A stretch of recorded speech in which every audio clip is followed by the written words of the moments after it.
เมื่อป้าลูกหรือบ่เมื่อป้าลูกหรือบ่เมื่อแล้วมือหน้าคนได้มาใหม่เนาะโอ้คิดฮอดเด้คิดฮอดกับมาใหม่จะได้เรียกเจ้าแล้วเลยยังบ่แล้วแล้วจะมาหาหับอีกไงแม่นบ่คะแนนว่าทั้งอัน FC เพิ่นเห็นดีกับจังหวะกันอีกเทื่อนึงอ่ะนะโดยจะบ่ตีน้อยๆแลนะพี่น้องเนาะคนเคยอยู่เคยปากเคยเว้านํกันพี่น้องเอ้ยเนาะเห็นเก็บเครื่องซื่อๆกันยังค่อยแล้วพี่น้องเอ้ยเนาะแล้วมาบัดมื้ออื่นมื้อฮื้อมานี่บ่มีชานี่มีจิลี่ได้บัดพี่น้องเอ้ยเนาะนั่งเซเว่แล้วแต่ละมื้อเนาะพี่น้องเนาะ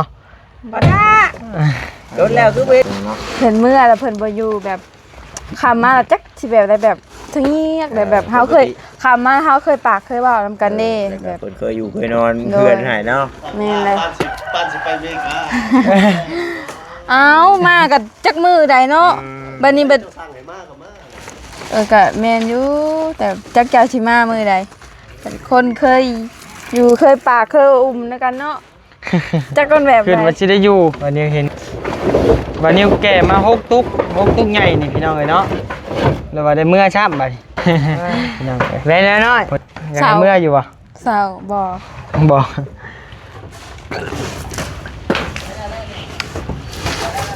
ต้องรอคำตอบจาก FC ว่าแนวใดก็แน่ว่าบุญยังเทิงอยู่กับสิได้พ่อกันเพราะว่าไปเมื่อหอบนี่มันบ่คือเมื่อหอบก่อนเด้นะพี่น้องเนาะเมื่อหอบก่อนยังฮู้ว่าเพิ่นสิมาก่อต่ออยู่แต่เมื่อหอบนี่เพิ่นบ่ฮู้ได้บัดนี้จักสิมามื้อใดเพราะว่างบทางบ่นิวค่าสร้างนี่หมดแล้วเด้เพิ่นหมดเวียกหมดงานเพิ่นแหละพี่น้องเอ้ยเนาะเพิ่นก็แล้วแหละเดี๋ยวในใดก็จังหวะการเนาะเพิ่นก็เพิ่นแล้วเวียกแล้ว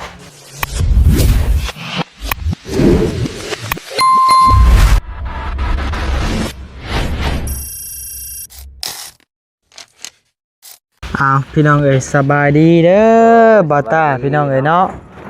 ได้ก็สบายดีไม่บ่รถเอาขึ้นรถเอาก็ได้เด้อว่ะรถจักรนี่เอาขึ้นรถไอ้ต้าก็ได้พอรถจักรเอาขึ้นรถไอ้ต้าก็ได้จะขี่เมื่อแล้วรถใหญ่เด้จ้ะโชคดีนะเอาพวงไปแบบนี้เล่นแล้วใหญ่เพื่อนแล้วครับไปได้ข่าวดีจะเห็นได้รถจักรนะจะเห็นได้รถจักรนะรถจักรเจ้าสิขี่บ่เจ้าบ่ขี่รถนี่แล้วรถจักรนี่ขึ้นรถไอ้ต้านี่สิเมื่อก็ไม่ต้าเดี๋ยวเจ้าขี่รถใหญ่เมื่อนำกันเมื่อชาม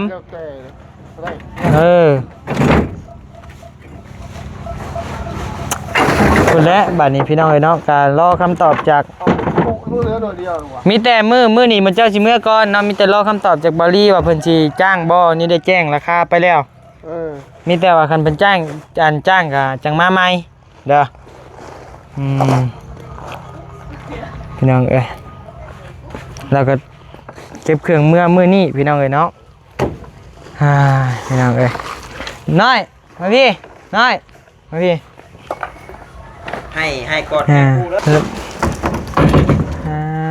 น้อยโอ้ก็ตีเดียวเนาะเห็นเพิ่นคนเครื่องคือค่อยคือในใดบ่ฮู้เฮาก็ได้จับหายว่าจังว่าครับใจมึงป้าหรือบ่ว่ามันงบเพิ่นแล้วเนาะเมื่อป้าลูกหรือบ่เมื่อป้าลูกหรือบ่เมื่อแล้วมือหน้าคนได้มาใหม่เนาะโอ้คิดฮอดเด้คิดฮอดกับมาใหม่จะได้เรียกเจ้าแล้วเลยยังบ่แล้วแล้วจะมาหาหับอีกไงแม่นบ่คะแนนว่าทั้งอัน FC เพิ่นเห็นดีกับจังหวะกันอีกเทื่อนึงอ่ะนะโดยจะบ่ตีน้อยๆแลนะพี่น้องเนาะคนเคยอยู่เคยปากเคยเว้านํกันพี่น้องเอ้ยเนาะเห็นเก็บเครื่องซื่อๆกันยังค่อยแล้วพี่น้องเอ้ยเนาะแล้วมาบัดมื้ออื่นมื้อฮื้อมานี่บ่มีชานี่มีจิลี่ได้บัดพี่น้องเอ้ยเนาะนั่งเซเว่แล้วแต่ละมื้อเนาะพี่น้องเนาะบ่ได้โดนแล้วคือเว้นไปทางน้อยเลยเนาะชามันก็สิเมื่อยยังให้นะยังให้ยัง10ให้บ่จ้างทางเพื่อนก็จ้างทางไปดำนาบัดเนาะช่างเคยบ่ดำนาเอาเยอะเป็นดอกเนาะเพิ่นเมื่อแล้วเพิ่นบ่อยู่แบบคำมาจักสิแบบได้แบบทั้งเงียบแบบเฮาเคยคำมาเฮาเคยปากเคยเว้านำกันเด้แบบเพิ่นเคยอยู่เคยนอนเพื่อนหายเนาะแม่นเลย ปานสิไปเมกา เอามากับจักมือใดเนาะบัดนี้บัด สร้างให้มากกับมา ก็แม่นอยู่แต่จักเจ้าสิมามือใดแต่คนเคยอยู่เคยปากเคยอุ้มนำกันเนาะ จักคนแบบใด วันนี้เห็นกันยังแบบค่อยๆแทนอยู่ได้มีเห็นอยู่บ่คอเฮาน่ะ โอ้เห็นเลย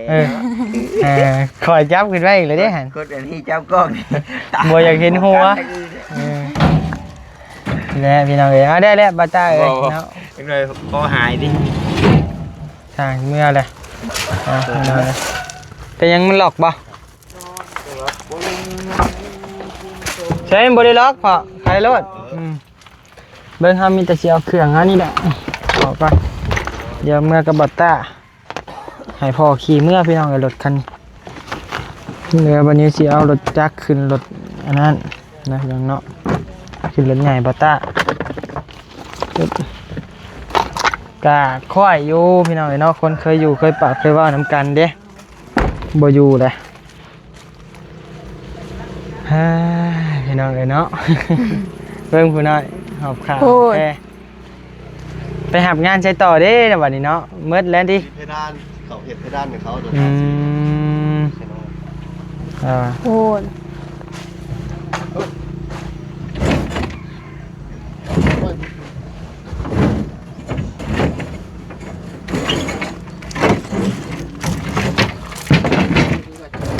นี่จะชุ่มไก่มาใส่ ชุ่มไก่ใส่ในได้ก็ได้ดอกหมัดเอาก็ได้บ่ยากดอกชุ่มไก่เบาๆนี่เป็นยัง เลยแผลเลย น้ำกาได้คนมา6ตุกผู้เนาะขึ้นว่าสิได้อยู่วันนี้แก่มา6ตุกใหญ่นี่พี่น้องเอ้ยเนาะแล้วว่าได้เมื่อช้ำไปพี่น้องเอ้ยพอดีแล้ว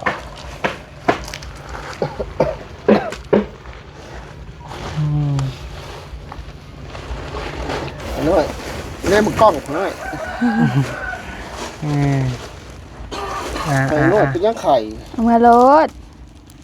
เมื่อรถ เอาไว้กับเพื่อนน้อยที่เข้าไปนาปุ๊เนี่ยมันแตกมัดน้ำวันนี้ชื่อมา6ตุกจะได้แก้เมื่อยอีกแล้วพี่น้องเอ้ยเฮ้ยแต่หามลงนี่ ทั้งน้อยทั้งชี้มีเอามี3หน่วยของเราฮะของเราเอาทั้งน้อยของเพื่อน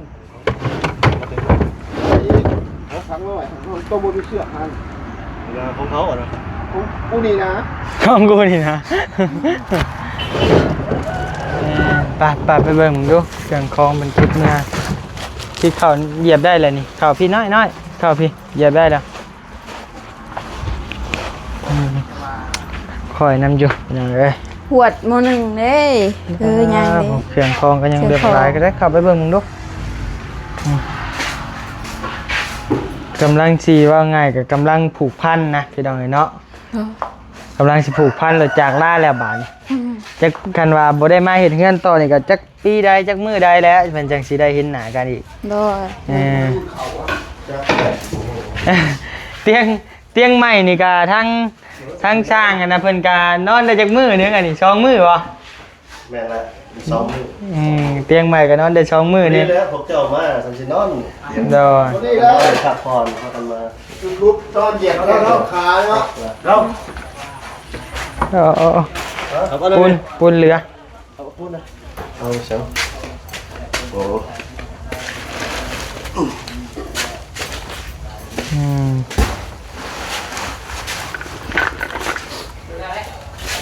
พูด ใช่เนาะเดี๋ยวจักเดิมห้ามขึ้นรถบัสต้าก็ได้เนาะพี่น้องเนาะ ซอยเด้ สบายดีเอาคือหอมเหาะแท้น่ะ จะต้อง มันแหละมันได้เลยเด้ยังอยู่แกะก็ได้คือกันมันแข็งเลย จะต้อง ไข่เลย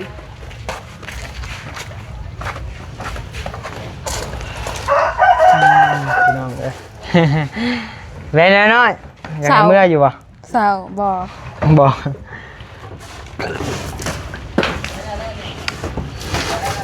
ต้องรอคำตอบจาก FC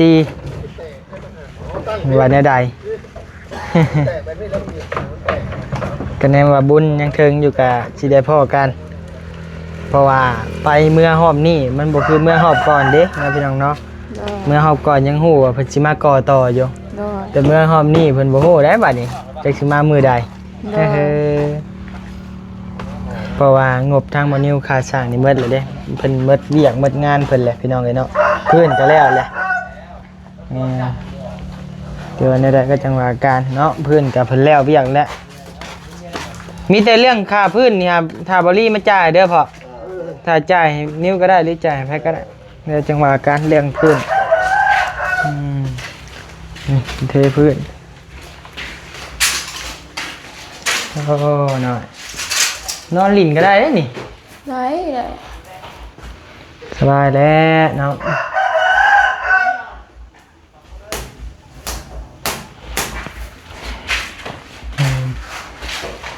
ไปไป ข้างหลัง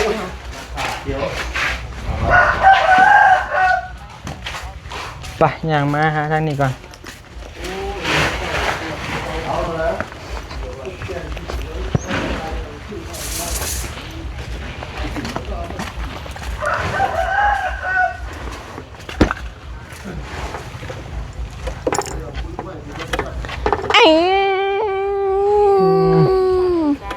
ไปจังเดียวจังหน่อยบัดนี้โพสต์คลิปลงให้พี่น้องเบิ่งก่อนเนาะจังได๋ก็จังว่ากันพี่น้อง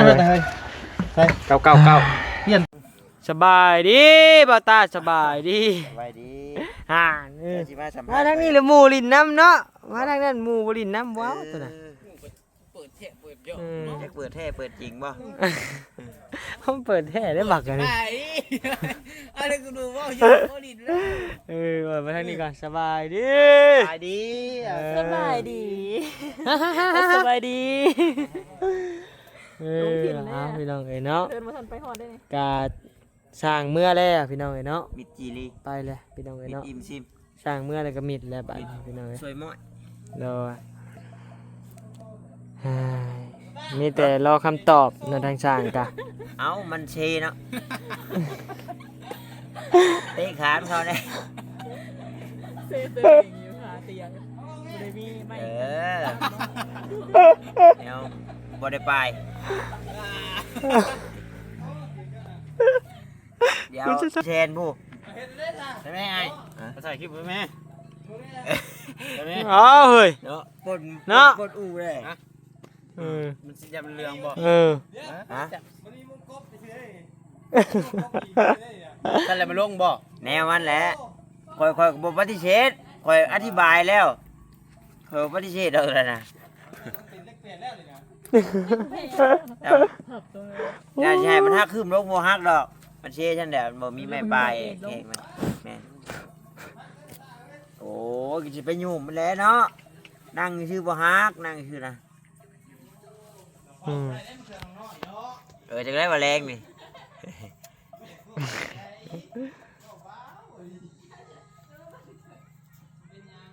พี่น้องเอ้ยกะมีแต่รอทางสร้างกับเพิ่นสิรอคำตอบจากบอลลี่เนาะเพราะว่าบอลลี่เพิ่นมีงบเด้พี่น้องเอ้ยเนาะบอลลี่ก็ได้ส่งราคาไปแล้วน้ำพี่น้องเนาะเรื่องโบกนะพี่น้องเนาะตกอยู่ 20,000 บาทพี่น้องเอ้ยคันไล่ลีก็เป็น 23,000แต่ว่าตกเพิ่นไล่มาลดให้เหลือ 20,000พี่น้องเอ้ยเนาะ บ่ทำว่าคือเรากับเว้าอยู่ทำว่าสิเอาหมื่นหาเนาะสำหมู่สำคูมันแบบบ่ได้ โดย บ่ได้หนึ่งเที่ยวไก่แน่กับแม่นบัดนี้สองมานั่น กินอยู่เองเนาะ กะเลกับแมตอร่อยอีหลีใดพี่น้องเนาะก็บ่แม่นว่าเราเว้าเอาใด โดย แม่นว่าโอ้เว้าเอาเพลงแท้เอาแต่แมตอร่อยกะเลอร่อยเด้จ้ะ โดย มันเบิดนั่นมันถึก20,000 บาทนี่23,000บ่ มันตกอยู่240แล้วมันตัดหักออกกับเรือ230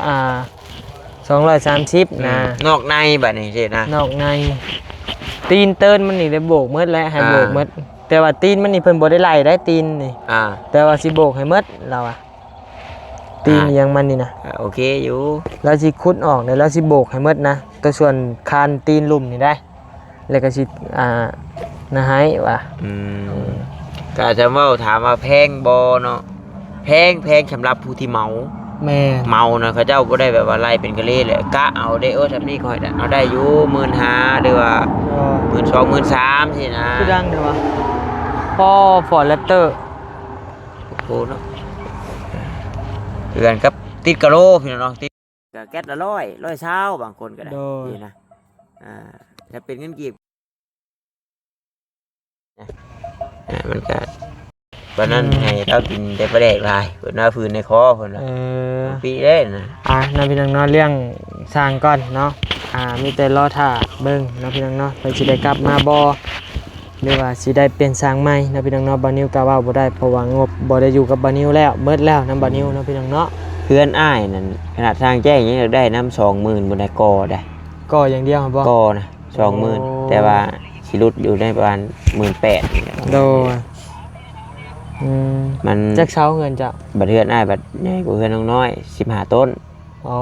อันนี้เก้าเนาะบัดนี้ห้องก็2ห้องนอนที่นั่นแล้วก็มันมีจ้างสร้างดอนนะมีแซกของนมของน้ำจัดเลยพี่จ้างค่ะโอ้ยเราก็สิคือกันแหละเราไปเห็นเฮือนอ้ายมันบัดมันสิป้อมของเราบักใหญ่นี่มันก็ยาวกว่านี้อยู่มันยาวว่าแตกต่างกันอยู่เนาะเป็นน้องเลยเนาะแต่ว่าเพิ่นไล่เป็นกะเลคือกันก็มันก็สิโหดกันเพราะว่าก่อก็เป็นกะเลกันได้แม่นแหละแถวในเมืองนี่เพิ่นไล่เป็นกะเลเบิดนะแม่นสิก่อสิฉาบสิโบสิขึ้นโค้งลำคุมราคายังไล่เป็นกะเลน่ะเดี๋ยวนี้นะเป็นกะเลแปลว่าตัวกันบ่ได้นะเพราะว่าแม่นมันอยู่ในหันเด้เอาเท่านั้นแมตเท่านี้แมตก็อยู่ในหันแหละแม่นบ่รูปทางแล้วก็บ่รูปเจ้าของเฮือนแม่นคะแนนเมานี่มันก็เมานี่เฮากะเฮาเดาไปชื่อเด้พอใจจ้างแล้วก็จ้างสินะพอใจเฮ็ดก็เฮ็ดสินะคาดเดาเอาซื่อคือแบบทั้งทีมงานพ่อบ่นิวรถมันเฮ็ดในนั้นบ่ได้นะเพิ่นเฮ็ดนำกัน3คนเด้ใครนำเฮ็ดผู้นึงผู้เดียวก็บ่ได้อีกบัดนี้เพราะว่าเพิ่นเคยเฮ็ดนำกันเด้แต่ว่าคนพื้นที่เฮานี่ก็สิได้อยู่ได้เพราะว่าเพิ่นบ่ได้ซื้อข้าวบ่ได้ซื้อของอยู่ของกินบ่ได้ซื้อหยังหลายอย่างเด้คือพอบ่นิวนั่นพี่น้องเนาะข้อเสียแล้วก็คือเราจัดแจงเองแหละแท้จริงนั่นก็ถ้าว่าอยากนี่อีหลีก็ได้อยู่แบบพูดนั่นพูดนี่ขึ้นมาก็กินน้ำกันแล้วก็บอกแต่ต้นเลยนะว่าข้าวน้ำจำปาขึ้นอยู่กับชุมเจ้าเด้อสินะอันนี้เราบัดจัดแจงเองเลยสินะแล้วมันกลายเป็นอันว่าเย็นชาได้บัดนี้เพราะว่าฮู้เลยได้ว่าเพิ่นจัดแจงเองเพิ่นสินะว่าง่ายเฮาบางเทื่อมากินน้ำเพิ่นก็มีเนาะแม่นเพราะง่ายใช่พี่น้องมันในนั่นแหละเลยว่าใดๆพ่อบ่นิวน่ะเป็นคนแบบว่ามักเฮ็ดกินเองก็บอกเราอยู่ในปากเองก็บอกเราอยู่นู่นนี่นั่นแล้วก็บ่ให้ยากทีนะได้แต่ว่าบัดนี้เลยมันสิ้นเปลืองแล้วบัดนี้มันสิ้นเปลืองแล้วเองบัดนี้สินะแต่ว่าถามว่าเราลุดบ่เราลุดพี่น้องเราลุดให้บัดคือหลายเติบบ่แม่นว่าซั่นซี่นะบัดคือพอสร้างยาวแล้วบัดมีอย่างก็กินน้ำกันที่นะเจ้าพาจำพริกข่อยก็กินพริกว่าเกลือข่อยกินเกลือมีอย่างก็กินน้ำกันที่นะอะไรกับเรากับแบบบริซีเรียสนี่เราก็ค่อยเฮ็ดไปตามชาแล้วผู้เดียวแล้วแหละที่นะแต่ได้ไปฉันนะนี่เอ้าคือสมมติว่าผู้นึงอยากเฮ็ดแล้วผู้นึงอยากเฮ็ดนี่นะมันก็พอได้แล้วเฮ็ดงานเป็นทีมเด้ต้องงานหนึ่งเดียวกันและจังใดก็จังว่ากันเนาะพี่น้องเนาะก็ถามความซี่เนี่ยจาก FC แหละว่าเป็นจังไดบ่พอจ้างบ่พอหาบ่เรื่องแนวใดก็จังว่ากันเนาะพี่น้องเนาะแต่เรื่องกระโหลกกระเลก็แล้วไล่ถืออยู่ดีเนาะเราก็บ่ได้ไล่ผิดดีก็เฮาก็นั่งไล่น้ำเพิ่นได้เฮานี่บ่ฮู้เพราะว่าอ้ายก็เข้าใจอยู่คำว่ากระเลนึงก็คือแมตช์นึงแหละแต่ว่าเฮาบ่ได้ขึ้นไปไล่แทกเด้จักแมตช์นี่นะเป็นไล่พา1เท่าไหร่3เมตร60กับ3เมตรบ่แต่เพิ่นไล่เป็นหู้ความกว้างความยาวของความสูงพาเพิ่นก็มาแทกวงกบตัดออกเท่านั้นแหละวงกบอันปังเอี่ยมเพิ่นไล่กะเลนึงแต่ว่าวงกบนี่จะเพิ่นไล่เท่าใดวงกบใหญ่นี่เพิ่นจะเอาออกห้องแล้วกะเลแต่ละนี่ก็จบ1 2 3 4 5 6 7 8 วงกบมี8วงเนาะรวมเบิดในเฮือนเนาะเพิ่นไล่ออก10กะเลมันกับวงใหญ่เพิ่นไล่2กะเลได้นี่วงใหญ่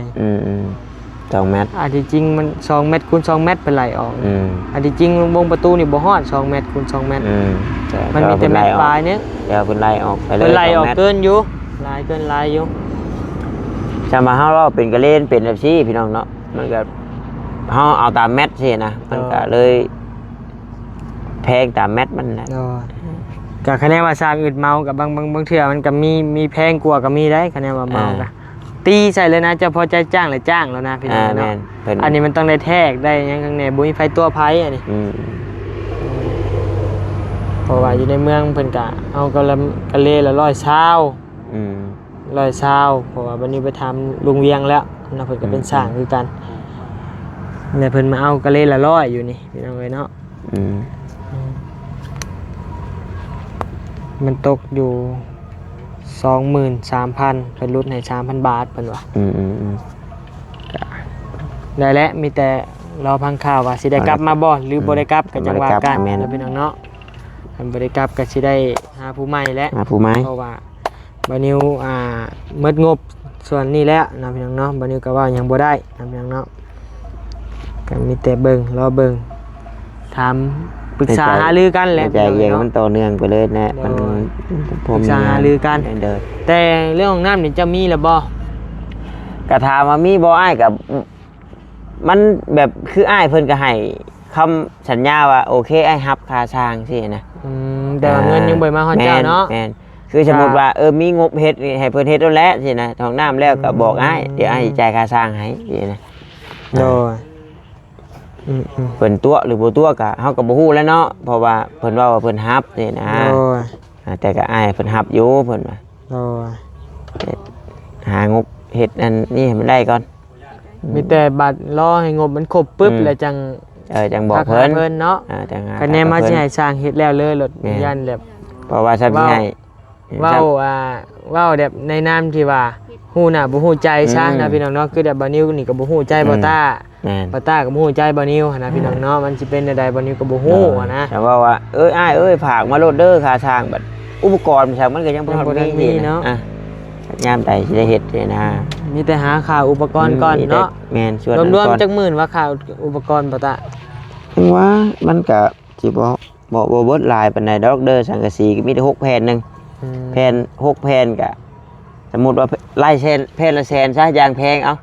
ก็600,000โดยก็ประมาณ 1,000 บาทเอาว่า48ได้ซะไม่48ก็มีแต่จักโตเบิ่งให้ถ่ายได้แล้วเป็นไรจังว่ากันซะโอเคนะพี่น้องเนาะสำหรับคลิปนี้วันนี้ก็สิขอตัวลาก่อนเด้อเนาะบ๊ายบายสบายดีสบายดีพี่น้องเนาะบ๊ายบาย